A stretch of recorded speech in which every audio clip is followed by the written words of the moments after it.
Welcome back. In today's session, we are going to see some of the important or tricky Kafka interview questions. So, can we start with why do distributed systems use partitions? So, why partition is needed? That is the main thing. Here, without partition, the entire data lives on one server and becomes a bottleneck. With partition, data is divided across multiple servers so they work in parallel. So the partition is nothing but dividing, for example, if you have 100 million records, dividing the data into different set and storing into a different server. That is called as partition. For example, if you can see without partitioning, in one server, 100 million records are stored.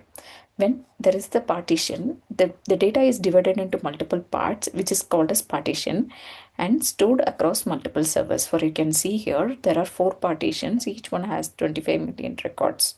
So this is the main thing. So always whenever the user or application process, instead of fetching one server, it can parallelly request another other servers and make the parallel processing, and without loading a single server, the CPU, memory, everything are shared and make the improving the latency higher. That is a main representation.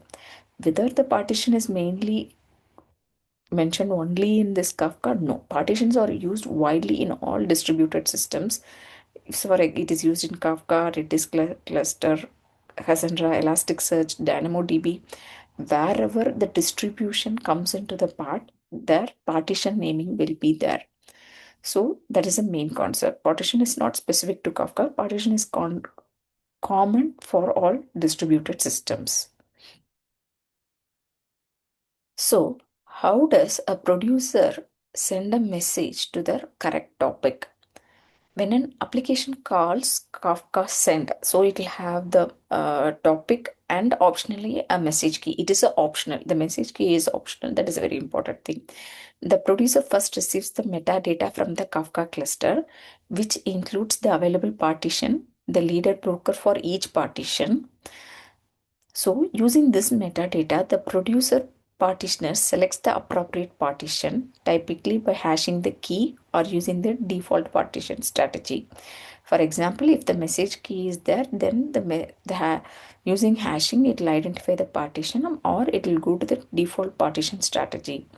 The producer then sends the message directly to the leader broker of that partition. So the metadata, based on the metadata information only, the producer sends the message to the right broker for the right partition. The leader broker appends the message to the partition log, assigns the next sequential offset, and the follower replicas fetch the new message to stay synchronized. So this is the way. So when the message is sent, it's stored. The producer fetches the metadata, and based on the metadata, it identifies the broker. Then it sends the message to the right broker with the partition. So it sends to the leader broker. That is another important thing to understand. Who creates the consumer group? So the consumer group, how it is created, already we explained. The sends a message, broker cluster is here, the topic is stored. When the consumer says, I belong to inventory group, so the Kafka broker, I already said, consumer go and fetches the data from the Kafka broker. So when it goes to this, it goes based on the group name. So Kafka broker checks whether that group already exists or not. If exists, it will go and join the existing group, and broker sends this to the existing, sends the message to the from the existing broker what it is already there. If that group name is not registered, the broker creates the metadata for that specific inventory group in the Kafka broker and register this consumer as a first member. So that this broker will become the first member for that partition. So whenever a new group is joined or an existing group, it assigns each partition of a topic to one consumer in the group. One partition is read by only one consumer within the same group. For example, consumer 1 will read from partition 0, consumer 2 will read from partition 1, consumer 3 will read from partition 3. For example, the consumer 3 can also read from partition 1. It is based on the how many consumer available. If there is 1 mapping is already available, it will read based on that. If anything change, the partition reassigning will happen. So, consumer group created automatically by Kafka when the first consumer with the new group ID connects. That is the main thing. Kafka broker creates the group based on the consumer it request. So, producer has no role in creating consumer group. About consumer group, producer doesn't know anything. Okay, that is the main thing. If consumer fails, partitions are reassigned to other consumers. As I told already, if the consumer fails, it will reassign. Okay, that is about the consumer group. What is metadata? Kafka metadata is the cluster's control information. It includes browsers, topics, partitions, leaders, replicas. I'll explain ISR little below. ISR and configurations. Producers use metadata to discover the correct leader, broker, and partition. Why producer use the metadata to identify the broker and partition, while consumer use the metadata to find their partition assignment and committed offsets. What are their offsets needs to be understood. That for that consumer needs its metadata. In modern Kafka craft mode, cluster metadata is stored in a replicated meta log. It is stored in the log format managed by the controller, while consumer offsets are stored in the internal consumer offsets topic.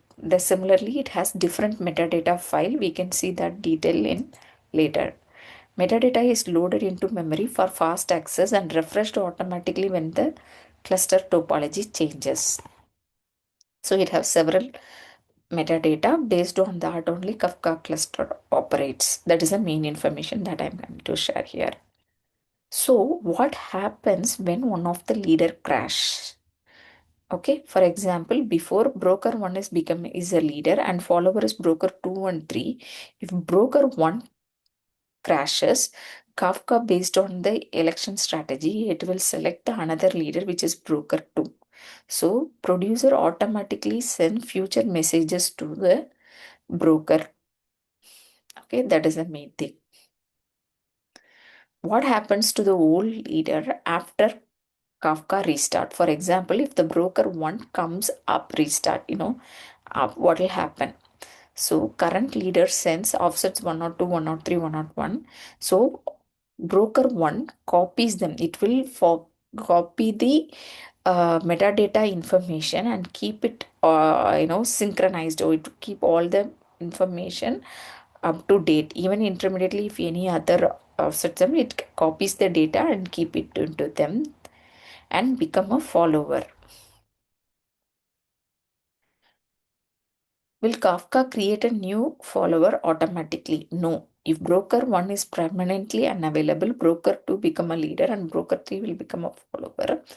Replication factor is temporarily reduced if a new broker, only when new broker is added by the cluster, then only the replication factor can be met. Automatically, a node or cluster cannot be created based on this replication factor. That is the main point. Administrator or partition reassignment assigns a replica to broker 4. So broker 4 copies data from the current leader. That is the main thing. What is rebalancing? So rebalancing is nothing but when a consumer joins, for example, if there is a mostly broker count can be increased or consumer count can be increased. This is the main factor. We saw earlier what happens when a broker is removed or added. Now here we are going to see when a consumer joins or crashes, what happens. Kafka redistribute partitions. For example, when consumer is partition 1, partition 2, partition 3 is there, and if, for example, think one of the Kafka C2, consumer C2 is down or something, it crashes, then partition 1 will give share the data to the consumer 3. That is here, that is the redistribution of partitions will happen. What is ISR? In sync replica. ISR means replicas that are fully synchronized with the leader. Only ISR members are eligible to become leader during failover. For example, when I explained above, when a broker is down and it is coming up, it will keep all the data in sync. Meaning, the meaning is nothing but it wants to know what are the all the message information. It want to have all the offset data. So whenever the messages can be sent or read or write, it wants to have a perfect information. So that is the what. So in sync replica is nothing but it should be synchronized with the leader and follower should be synchronized. The data should be correct. That is the main in about in sync replica. Yeah, so these are the main important, tricky entry questions related to Kafka. There are still furthermore that we can discuss elaborately when how the messages move when there is a brokers down, what are the metadatas and how it is stored. So very detailed, and now we have seen overview. We will see the further detailed information in upcoming videos. Thank you. We'll see you soon.